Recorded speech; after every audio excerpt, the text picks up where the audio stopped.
Hello and welcome to my channel. আজ আমি আপনাদের সাথে আলোচনা করব রক্তদানের পূর্বে এবং রক্তদানের সময় কি সতর্কতা মেনে চলা উচিত। আপনি একজন পারফেক্ট রক্তদাতা কিনা কিভাবে বুঝবেন এবং কখন নিজেকে রক্তদান থেকে বিরত রাখবেন। তো চলুন ভিডিওটা শুরু করি। রক্ত, যা মানুষের শরীরের সব থেকে গুরুত্বপূর্ণ একটি উপাদান। রক্তদানের মাধ্যমে যেমন আমরা অন্যের জীবন বাঁচাতে পারি, ঠিক তেমন রক্তদানের সময় কিছু ভুল ত্রুটির কারণে অন্যের মৃত্যুও ঘটতে পারে। সাধারণত 5টা কন্ডিশনের সময় আমরা রক্তদান করে থাকি। 1. অ্যানিমিয়া, যদি কোনো রোগীর শরীরে রক্তের পরিমাণ কম থাকে। 2. হেমোরেজ। 3. ট্রমা। 4. বার্ন এবং 5. সার্জারি। এই 5টা কন্ডিশন যখন কোনো মানুষের শরীরে রক্তের প্রয়োজন হয়। তো চলুন জেনে নিই রক্তদানের পূর্বে কি সতর্কতা মেনে চলা উচিত। রক্তদানের সময় যিনি রক্ত দান করেন তাকে বলা হয় রক্তদাতা এবং যিনি রক্ত গ্রহণ করছেন তাকে বলা হয় রক্তগ্রহীতা। সো রক্তদানের পূর্বে যে সতর্কতাগুলো মেনে চলা উচিত: 1.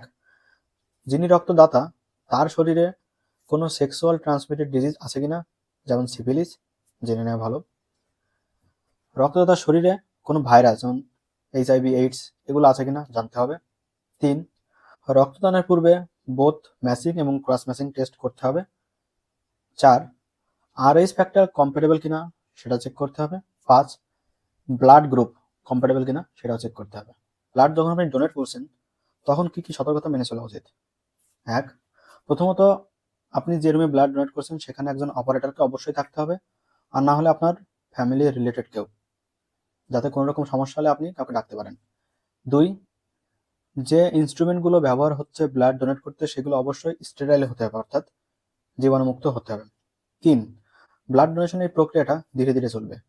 যদি হঠাৎ ব্লাড শরীর থেকে বেশি পরিমাণে বেরিয়ে যেতে শুরু করে তাহলে আপনার হার্টের উপর চাপ পড়বে, অনেক রকম হার্ট কমপ্লেন আসতে পারে। সো এই 3টে বিষয় একটু খেয়াল রাখবেন। এখন চলুন জেনে নিই কি কি বৈশিষ্ট্য থাকলে আপনি একজন পারফেক্ট রক্তদাতা। 1. আপনার বয়স, আপনার বয়স যদি 18 থেকে 60 বছর এর মধ্যে হয়। 2. আপনার শরীরে যদি কোনো সেক্সুয়াল ট্রান্সমিটেড ডিজিজ না থাকে। 3. আপনার শরীরে যদি এমন কোনো ভাইরাস যেমন HIV, এইডস এগুলো না থাকে। 4. আপনার শরীরে হিমোগ্লোবিনের মাত্রা অবশ্যই 12.5 গ্রাম পার ডেসিলিটারের বেশি হতে হবে। এবং সর্বশেষ আপনার পালস রেট যদি 50 থেকে 100 পার মিনিট থাকে উইদাউট অ্যানি ইরেগুলারিটিস, তখন আপনি একজন পারফেক্ট রক্তদাতা। এখন চলুন জেনে নিই কখন আপনাকে রক্তদান থেকে বিরত থাকা উচিত। 1. যদি আপনার ঠান্ডা লেগে থাকে। 2. আপনার শরীরে যদি ফ্লু থাকে। 3. যদি আপনার গলা ব্যথা থাকে অথবা স্টোমাকে কোনো প্রবলেম থাকে। 4. আপনার শরীরে যদি কোনো রকম ইনফেকশন থাকে এবং এমন কন্ডিশন যে আপনি সম্প্রতি কোনো ট্যাটু করেছেন শরীরে, অথবা শরীরের কান, নাক এগুলোতে পিয়ার্সিং করেছেন, তাহলে 6 মাস আপনাকে রক্তদান থেকে বিরত থাকতে হবে। মেয়েদের ক্ষেত্রে বলে রাখি, যখন মেয়েদের মেনস্ট্রুয়েশন চলবে এবং ব্রেস্ট ফিডিং টাইম, অর্থাৎ যিনি বাচ্চাকে এখনো বুকে দুধ খাওয়াচ্ছেন, রক্তদান না করাই ভালো, বিশেষ করে মেনস্ট্রুয়েশনের সময়। কেননা এই সময় আপনার শরীর থেকে অলরেডি অনেকটা ব্লাড বেরিয়ে যাচ্ছে, তারপরে যদি আপনি ব্লাড ডোনেট করেন তো আপনার শরীরে অ্যানিমিয়া বা রক্ত স্বল্পতা দেখা দিতে পারে। অনেকের মনে প্রশ্ন থাকে রক্তদানের পর কি ধরনের খাবার খাওয়া উচিত। 3টে খাবার বলে দিচ্ছি যেগুলো রক্তদানের পর খাওয়া খুবই জরুরি। 1. রক্তদানের পর প্রচুর পরিমাণে জল খাওয়া প্রয়োজন। 2. এমন খাবার যেগুলোতে আয়রন থাকে, এখানে দেখতে পাচ্ছেন খাবারের তালিকাগুলো। 3.